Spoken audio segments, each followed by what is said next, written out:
ಕರ್ನಾಟಕದ ಇತಿಹಾಸದಲ್ಲೇ ಬಿಜೆಪಿ ಅಭ್ಯರ್ಥಿಯಾಗಿ ಜಯಗಳಿಸಿ ವಿಧಾನ ಪರಿಷತ್ ಪ್ರವೇಶಿಸಿದ ಮಡಿವಾಳ ಸಮಾಜದ ಪ್ರಪ್ರಥಮ ನಾಯಕ ಸನ್ಮಾನ್ಯ ಶ್ರೀ ಆರ್ ರಘು ಕೌಟಿಲ್ಯ ಅವರಿಗೆ ಕರ್ನಾಟಕ ರಾಜ್ಯ ಮಡಿವಾಳರ ಸಂಘದ ವತಿಯಿಂದ ಅದ್ದೂರಿ ಅಭಿನಂದನಾ ಹಾಗೂ ಸನ್ಮಾನ ಸಮಾರಂಭ ನಡೆಯಿತು.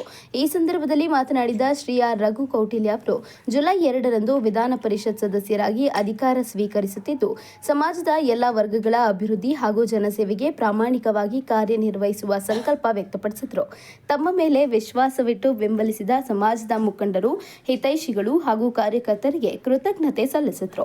ಮಡಿವಾಳ ಸಮುದಾಯಕ್ಕೆ ದೊರೆತಿರುವ ಈ ಐತಿಹಾಸಿಕ ಅವಕಾಶವನ್ನು ಸಮಾಜದ ಸಬಲೀಕರಣಕ್ಕೆ ಬಳಸಿಕೊಳ್ಳುವುದಾಗಿ ತಿಳಿಸಿದ ಅವರು, ಕಾಯಕ ಸಮುದಾಯಗಳ ಹಕ್ಕುಗಳು ಹಾಗೂ ಅಭಿವೃದ್ಧಿಗಾಗಿ ನಿರಂತರವಾಗಿ ಧ್ವನಿಯಾಗಿರುವುದಾಗಿ ಹೇಳಿದರು. ಕಾರ್ಯಕ್ರಮದಲ್ಲಿ ಸಮಾಜದ ಮುಖಂಡರು, ಗಣ್ಯರು, ಅಭಿಮಾನಿಗಳು, ಹಿತೈಷಿಗಳು ಹಾಗೂ ಸಮುದಾಯದ ಸದಸ್ಯರು ಭಾಗವಹಿಸಿ ಶ್ರೀ ಆರ್ ರಘು ಕೌಟಿಲ್ಯ ಅವರನ್ನು ಅಭಿನಂದಿಸಿ ಅವರ ಸಾರ್ವಜನಿಕ ಜೀವನ ಮತ್ತಷ್ಟು ಯಶಸ್ವಿಯಾಗಲಿ ಎಂದು ಶುಭ ಹಾರೈಸಿದರು.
ಸಂಘದ ವತಿಯಿಂದ ಅಭಿಮಾನೋತ್ಸವದ ಒಂದು ಅಭಿನಂದನೆ ಕಾರ್ಯಕ್ರಮ ಇಟ್ಕೊಂಡಿದ್ದು, ಈ ಸಂದರ್ಭದಲ್ಲಿ ಏನು ಹೇಳಕ್ಕೆ ಬಯಸ್ತೀರಾ ಸರ್?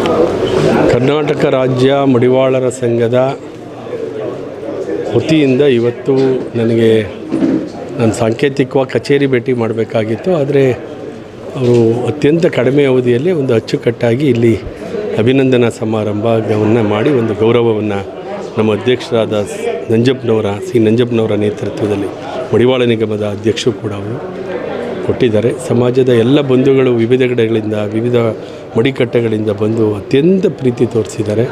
ಅವರ ಪ್ರೀತಿ ಅಭಿಮಾನಕ್ಕೆ ನಾನು ಚಿರಋಣಿ. ಬಹುಶಃ ಭಾರತದ ಸಾಂವಿಧಾನಿಕ ವ್ಯವಸ್ಥೆಯಲ್ಲಿ ಕರ್ನಾಟಕದಲ್ಲಿ ಸ್ವಾತಂತ್ರ್ಯ ಬಂದ ನಂತರ ಯಾವ ಕಾಯಕವನ್ನು, ವೃತ್ತಿಯನ್ನು, ಕುಲಕಸುಬು ಆಧಾರಿತ ಸಮುದಾಯಗಳು ಸಾಮಾಜಿಕ ನ್ಯಾಯದ ಅವಕಾಶ ವಂಚಿತದಿಂದ ಇದ್ದರು, ಸಾಮಾಜಿಕ ನ್ಯಾಯದಿಂದ ವಂಚಿತರಾಗಿದ್ದರು, ಅವಕಾಶ ವಂಚಿತ ಸಮುದಾಯಗಳೆನ್ನಿಸ್ಕೊಂಡಿದ್ರು. ಇಂಥ ಸಮುದಾಯಗಳಿಗೆ ರಾಜಕೀಯ ಅಧಿಕಾರ, ಶೈಕ್ಷಣಿಕ ಶಕ್ತಿ, ಆರ್ಥಿಕ ಶಕ್ತಿ ಸಿಗಬೇಕಾಗಿರ್ತಕ್ಕಂಥದ್ದು ಪ್ರಜಾಪ್ರಭುತ್ವದ ಆಶಯ, ಸಂವಿಧಾನದ ಉದ್ದೇಶ.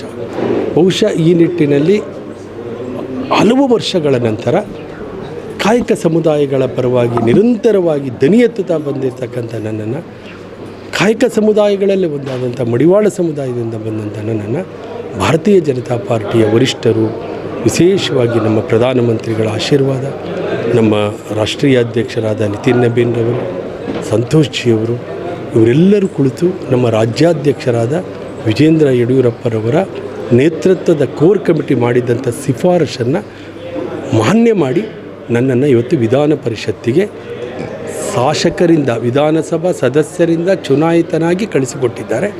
ಬಹುಶಃ ಇದು ಇಡೀ ನಮ್ಮ ಸಮುದಾಯಗಳಿಗೆ ಅತ್ಯಂತ ರೋಮಾಂಚನ ಉಂಟು ಮಾಡಿದೆ. ಪ್ರಜಾಪ್ರಭುತ್ವದ ಸುಂದರತೆ ಅರಳಿದಂತಾಗಿದೆ. ಅದಕ್ಕಾಗಿ ನಮ್ಮ ಸಮುದಾಯದವರು ಇವತ್ತು ಭಾರತೀಯ ಜನತಾ ಪಾರ್ಟಿಗೆ ಮತ್ತು ನಮ್ಮ ರಾಜ್ಯಾಧ್ಯಕ್ಷರಾದ ವಿಜೇಂದ್ರ ಅವರಿಗೆ, ವಿಶೇಷವಾಗಿ ನನ್ನ ಆರಾಧ್ಯ ದೈವ ಯಡಿಯೂರಪ್ಪನವರಿಗೆ ಕೃತಜ್ಞತೆಯನ್ನು ಸಲ್ಲಿಸಿದ್ದಾರೆ. ಮತ್ತು ಇದೇ ಸಂದರ್ಭದಲ್ಲಿ ನನಗೆ ಅಭಿನಂದಿಸಿದ್ದಾರೆ. ಈ ಸಮುದಾಯಗಳ ಹಿತಾಸಕ್ತಿ, ಆಶಯ, ನಿರೀಕ್ಷೆ ಸಾಕಷ್ಟು ದೊಡ್ಡ ಮಟ್ಟದಲ್ಲೇ ಇದೆ.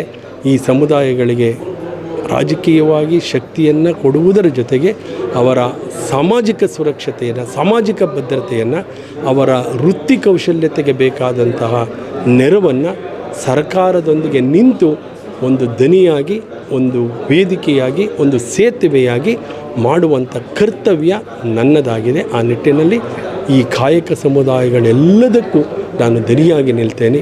ನಮ್ಮ ಮಡಿವಾಳ ಸಮುದಾಯವೂ ಸೇರಿದಂತೆ ಸವಿತಾ ಸಮುದಾಯ, ಗಾಣಿಗ ಸಮುದಾಯ, ಕುಂಬಾರ ಸಮುದಾಯ, ಇನ್ನು ವಿಶ್ವಕರ್ಮ ಸಮುದಾಯ, ಹಡಪದ ಸಮುದಾಯ, ಉಪ್ಪಾರ ಸಮುದಾಯ ಅಂತ ಎಲ್ಲ ಸಮುದಾಯಗಳ ದನಿಯಾಗಿ ಕೆಲಸ ಮಾಡಬೇಕಂತಕ್ಕಂಥದ್ದು ನನ್ನ ಆಶಯ ಆಗಿದೆ, ಗುರಿಯಾಗಿದೆ.